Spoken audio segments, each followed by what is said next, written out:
Uma escuridão fria e aterrorizante se espalhou por toda Chalamet e foi se estendendo para além da ilha. Da janela de sua casa, o magistrado Maquiavel podia ver o horizonte. De sua vista privilegiada, ele podia ver o mar e as formas longínquas das outras terras. Ele viu com horror a escuridão avançar pelo mar. Então ele compreendeu o que tinha acabado de fazer. O demônio alado havia enganado. Usou sua própria ganância e covardia contra ele. Agora seu erro não tinha mais volta. Os djinns desceram à terra e constataram a destruição feita pelo espírito que fora convocado. Viram atônitos a escuridão se estender e aqueles seres alados festejarem a mesma. Ao ver os djinns, eles avançaram sobre eles, que se defenderam, as despedaçando. Mas eram muitas, e eles precisaram recorrer às suas verdadeiras formas. Eram seres altos, fortes e lembravam a forma humana. Seus corpos pareciam rochas em chamas e seus olhos eram como lavas incandescentes. Assim eles igualaram a luta no ar. O padre Amós, ao ver a escuridão, foi até o púlpito da igreja e levantou o piso de madeira, retirando um livro antigo e empoeirado. Folheou suas páginas amareladas pelo tempo e achou o que procurava: um antigo encantamento druida. Ele foi até a porta da igreja e a abriu. E antes de ler, pensou no Conde Alucard e no Lord Valga. Sinto muito, meus amigos, mas preciso proteger os que estão aqui. Desejo sorte a vocês, ele pensou. Então leu o encantamento e escreveu com carvão uma runa de proteção. A letra se iluminou e uma barreira encantada começou a envolver a igreja, a ocultando dos olhos dos que estavam do lado de fora. Porém, os de dentro podiam ver tudo o que se passava do lado de fora da igreja, através das janelas. Antes que a barreira se fechasse, ele jogou o livro que contava a história do Varkolak e das criaturas aladas, na esperança de que os nobres o encontrassem. Quando a barreira se fechou, a igreja desapareceu. Conde Alucard caminhou pelos escombros procurando por Valga e Caim. Os achou embaixo dos escombros, desacordados. Os dois estavam muito machucados e já haviam voltado às suas formas humanas. Ele começou a retirar as pedras que os cobriam, mas não conseguia ser mais rápido, pois tinha que se defender e defender seus amigos dos seres que os atacavam. Seu ódio por aquelas criaturas o fazia rasgá-las em pedaços. Mas estava machucado, pois para cada um a que ele despedaçava, 3 daquelas coisas o atacavam. Foi quando todo o lugar onde ele estava se iluminou. Ao olhar para cima, ele viu os 3 djinns o observando. Um dos djinns então falou: "Vejam, irmãos, um maldito vampiro, provavelmente o causador de todo esse desequilíbrio." Este djinn então ergueu a mão para destruir o Conde Alucard, mas um deles o impediu, dizendo: "Não podemos destruí-lo sem saber o porquê de tudo isso, ou se foi ele mesmo que libertou esses demônios malditos. Não acho que ele tenha causado todo esse caos, afinal é só um vampiro." Os outros acharam sensata a decisão dele, que livrou Alucard dos demônios alados, enquanto os outros os despedaçavam e queimavam as criaturas. Quando se livraram dos demônios, todos pousaram, e o que falou sensatamente perguntou: "Que pandemônio é esse que se espalhou por toda a ilha? E quem libertou essas criaturas demoníacas?" Alucard observou aquele ser que os humanos chamavam de deuses e respondeu com um pedido: "2 dos meus amigos estão presos embaixo dos escombros. Só consegui livrar partes de seus corpos. Me ajude a libertá-los e responderei a todas as suas perguntas." Os djinns se entreolharam e um deles ergueu os escombros com uma das mãos e reconheceu a caçadora como uma descendente do caçador que eles haviam escolhido para proteger Chalamet dos lobos. Os Djinns voltaram às suas formas simples e apresentáveis.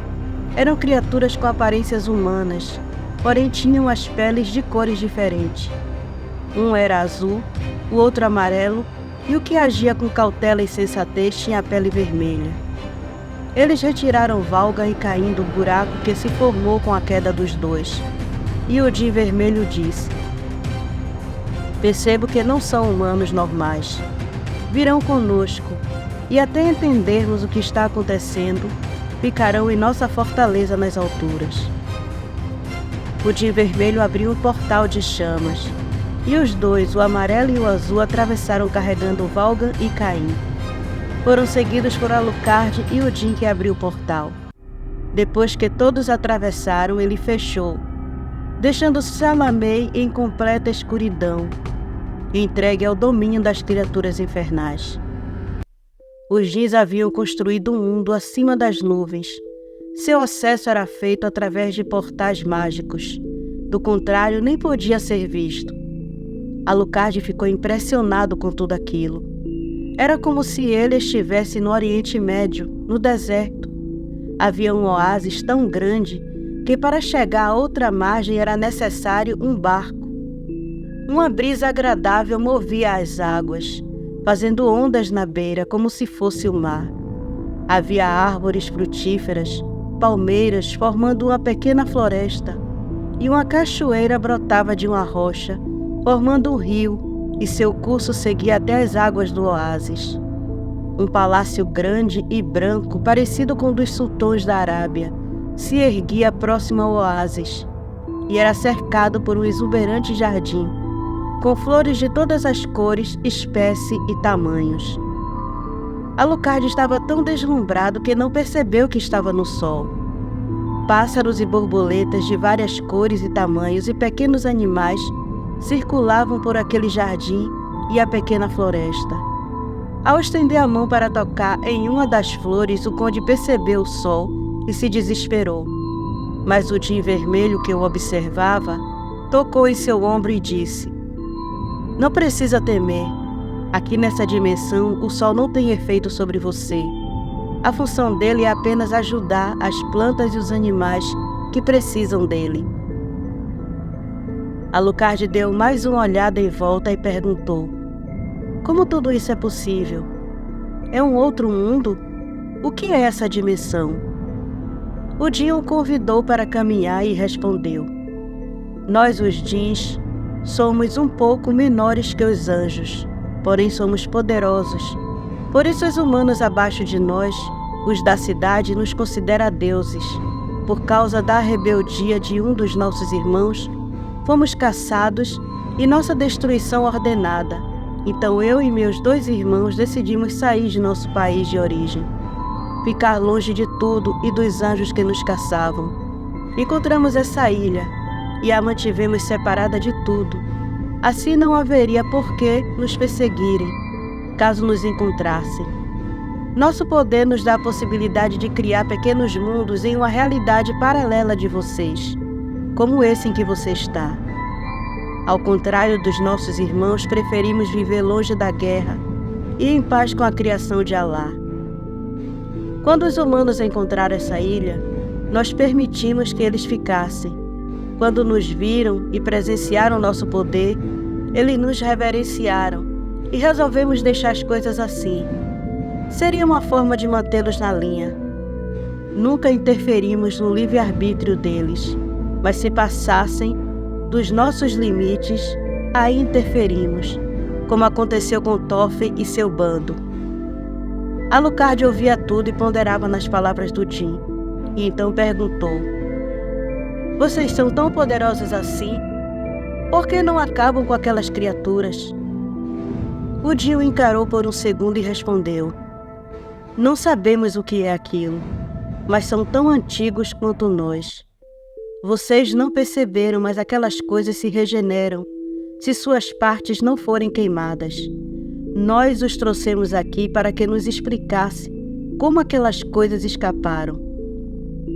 Alucard suspirou e disse: O único que tinha conhecimento sobre aqueles seres era o padre da cidade, mas a essas alturas já deve estar morto.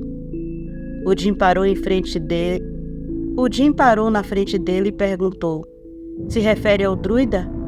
Ele fez um encantamento poderoso se ocultando das criaturas e assim protegendo os que se abrigaram na igreja. Mas antes de se ocultar, ele jogou algo fora.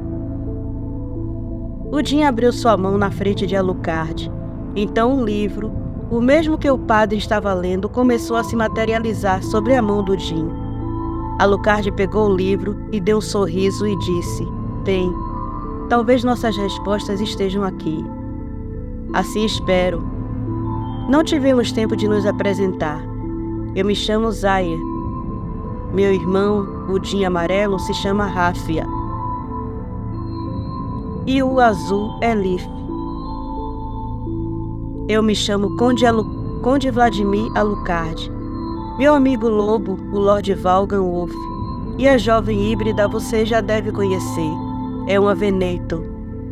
O Jim sorriu para Alucard e apertou a mão dele. Uma luz brilhou da mão do Jim e se espalhou pelo corpo do conde, curando seus ferimentos, deixando Alucard impressionado com tudo aquilo e como poderia existir criaturas com tamanho poder como aquele.